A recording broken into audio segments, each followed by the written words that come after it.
The internet is full of fictional scary stories and movies alike. But what I find more terrifying than these are the true scary stories. The ones that happen to real people, like you and me, every day. Here are 3 terrifying true stories.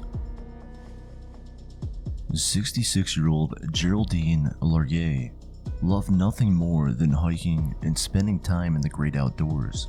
Geraldine was a retired Air Force nurse and was well versed in traversing the great outdoors. She had completed over 200 miles in 2012 and was getting ready for her next big challenge, the Appalachian Trail. In the summer of 2013, Geraldine, known as Jerry to her friends and family, set off with a friend, Jane Lee, and began hiking the Appalachian Trail. Sometime in July, Jane had to cut the hiking adventure short due to an emergency at home, leaving Jerry to continue alone. Jerry was undeterred and carried on with the trip and met many other hikers along the way. Hikers along the trail knew Jerry as Inchworm, and nobody had a bad word to say about her. On July 22, 2013, Jerry was seen at the Poplar Ridge Shelter in western Maine along the Appalachian Trail. This is the last confirmed sighting of Jerry before she mysteriously vanished. It is known that Jerry lost her way while stepping off the trail to use the bathroom on July 23, 2013. After relieving herself, she became disoriented and failed to find her way back, leaving her stranded. As the days passed, Jerry's family became increasingly concerned about her welfare as they hadn't heard from her, and this was very out of character. Eventually, she was reported missing, and the Warden's Service began their search for her. Little did the Wardens and Geraldine's family know that she had tried to contact them for help, but the text messages had never been sent out due to poor signal. The first text was sent on July 23, 2013. It reads, "In some sick trouble. Got off the trail to go to the bathroom. Now lost. Can you call AMC to see if the trail maintainer can help me? Somewhere north of Woods, Road XOX." Sadly, this text never reached her husband. The second text was sent on July 24, 2013. It reads, "Lost since yesterday. Off trail 3 or 4 miles. Call police for what to do, please. XOX." Phone records would later indicate that Jerry had attempted to send these texts 10 times, but gave up due to poor reception. She had also tried to get to higher ground in hopes of getting a better signal, but this too failed. By July 24, 2013, Jerry's family and the Wardens had widened their search for her and had called in for help of helicopters and search and rescue teams.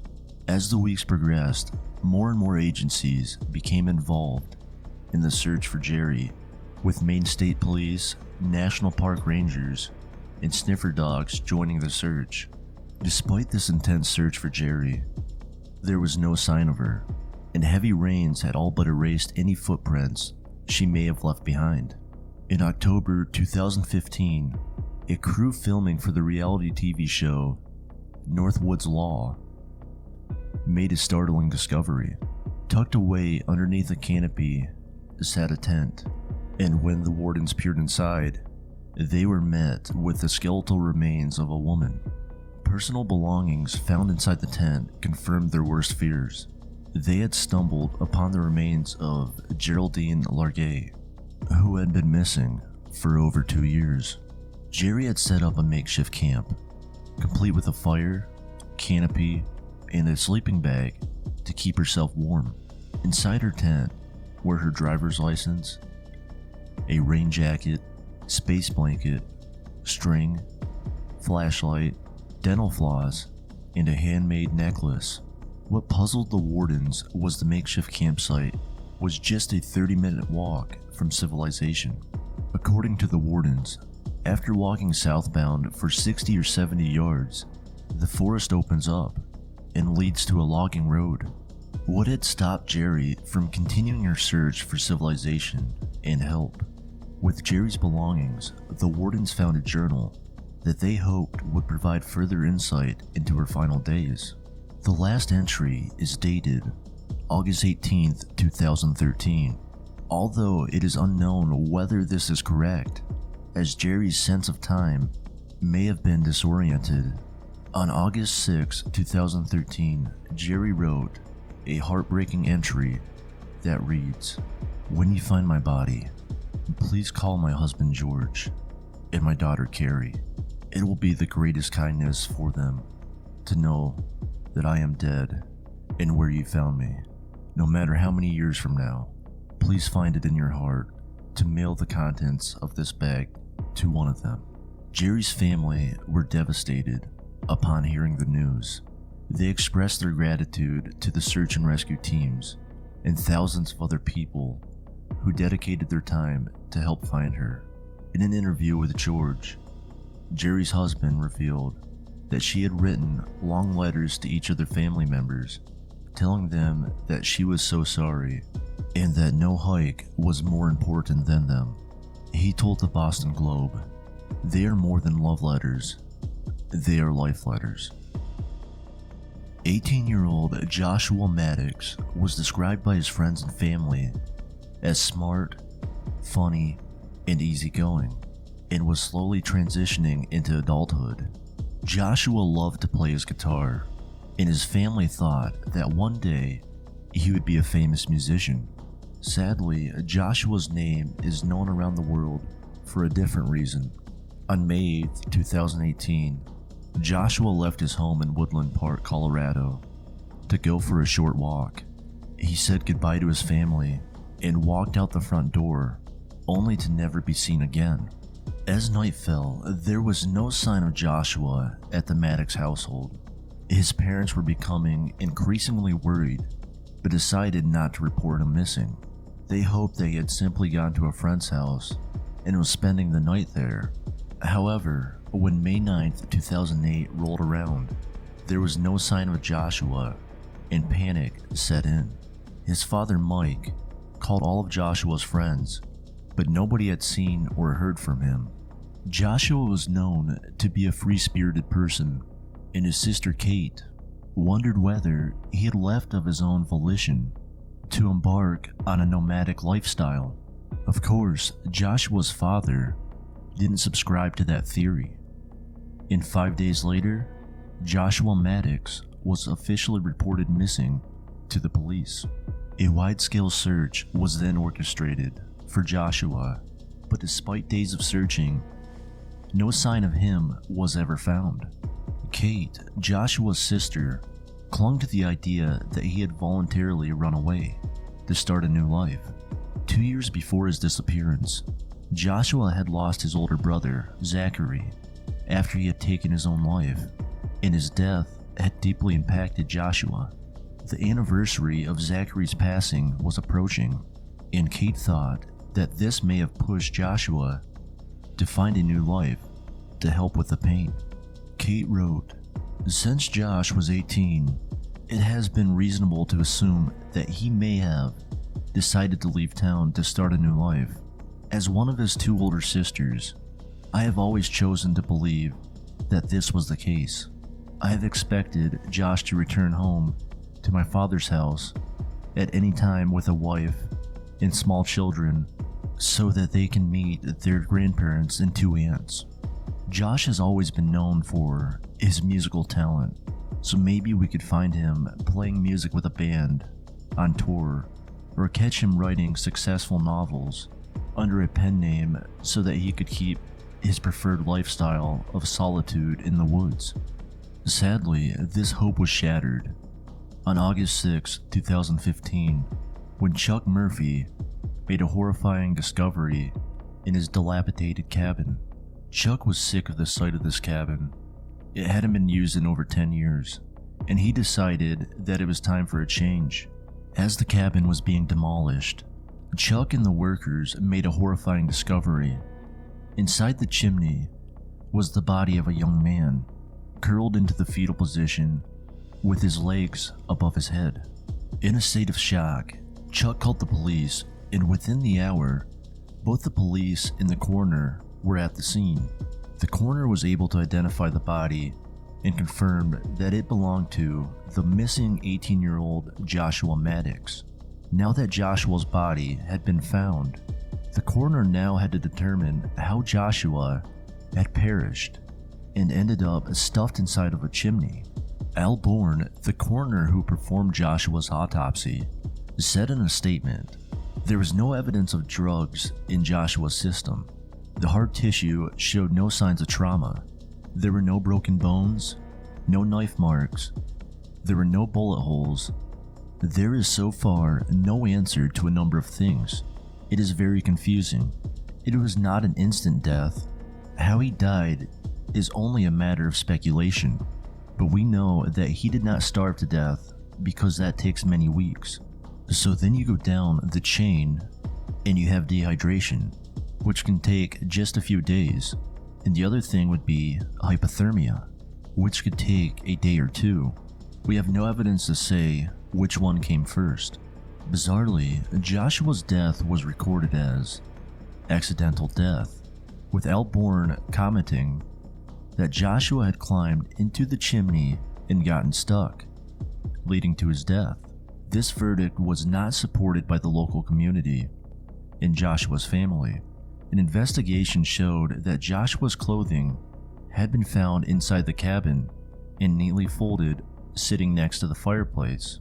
Joshua was found wearing nothing but a thermal t-shirt, a bizarre detail that has puzzled investigators. The investigation also revealed that the chimney had been fitted with a wire mesh on the top to stop animals from getting into the chimney. Chuck, the owner of the cabin where Joshua was found, claimed that when Joshua's body was recovered, the wire mesh was nowhere to be found. Although he did also comment that it may have been removed and put with the scrap metal during the demolition process before Joshua's body had been discovered.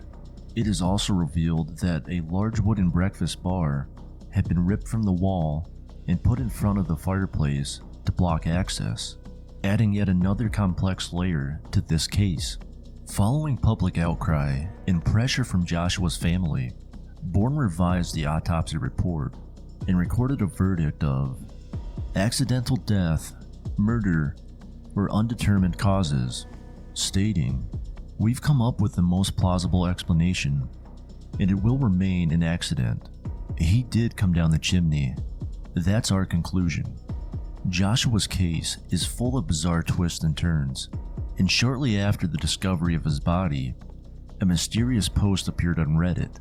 The user wrote, "I went to high school with this skinny, dorky hippie named Andrew Richard Newman, who played guitar in a band. I was never good friends with him or anything, but a year or so after I graduated, one of my good friends, Josh, started hanging out with him, and then he went missing. Last I heard, Andy was telling another friend, 'Yeah, me and Josh have been spending a lot of time together, and we're planning to make a trip to New Mexico.' I didn't really think anything of it until somebody showed me some articles. Andy, or Andrew Richard Newman, was connected to a crime in New Mexico.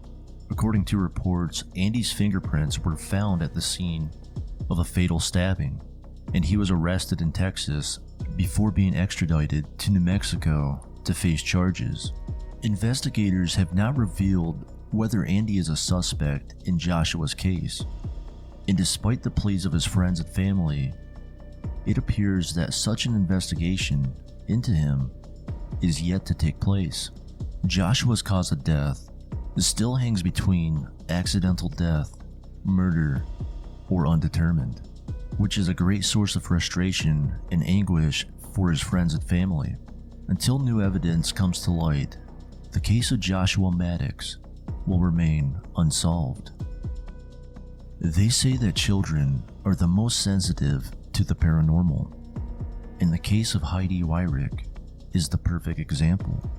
Heidi recalls that her first experience with the paranormal was when she was just 3 years old. The Wyrick family bought their family home in Ellerslie, Georgia, and were ecstatic to begin a new chapter in their lives. However, the moment they moved in, Heidi began meeting strange apparitions.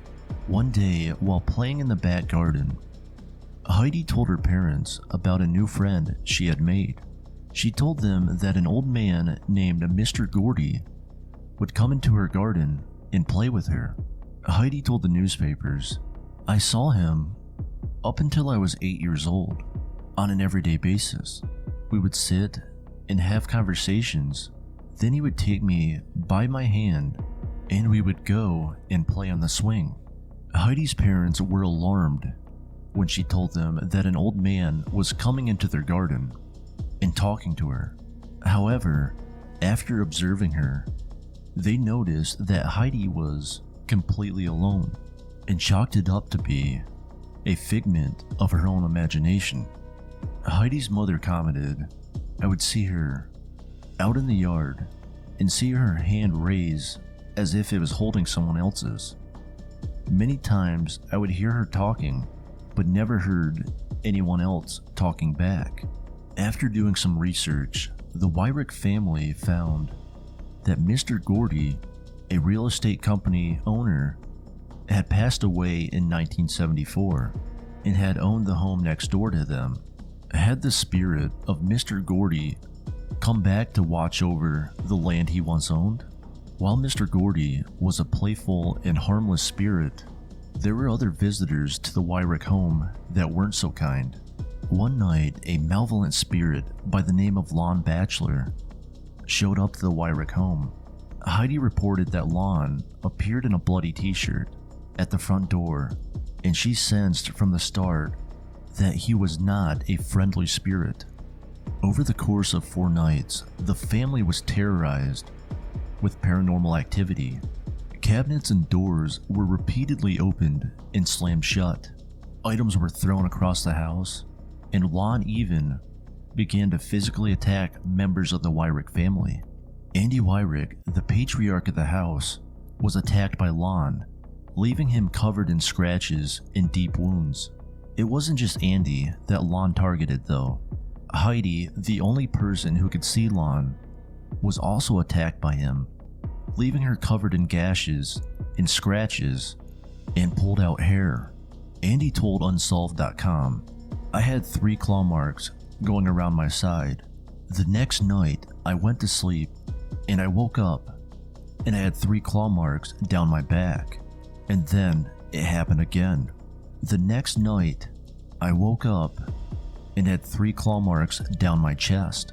Interestingly, this haunting happened shortly after the birth of the Wyrick's second daughter, Jordan, in 1994. Lisa Wyrick commented that during her pregnancy, she noticed a change in Heidi, saying, "Heidi had never been scared of anything. She had never been scared of Mr. Gordy. But when she saw the dark figure in our hallway, she was hysterical. It appears that the dark figure in the hallway was that of Lon." Some time has passed since the mysterious Wyrick family hauntings. Heidi no longer lives in her childhood home, but does still see the ominous black figure along with other spirits. She told newspapers that Mr. Gordy no longer visits and that she is trying her best to live a happy and peaceful life with her gift.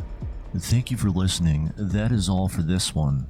If you haven't already, please like, share, and subscribe and help my channel grow. If you have a future story suggestion, please send me an email at creepyunsolvedmedia@gmail.com. I look forward to your comments down below.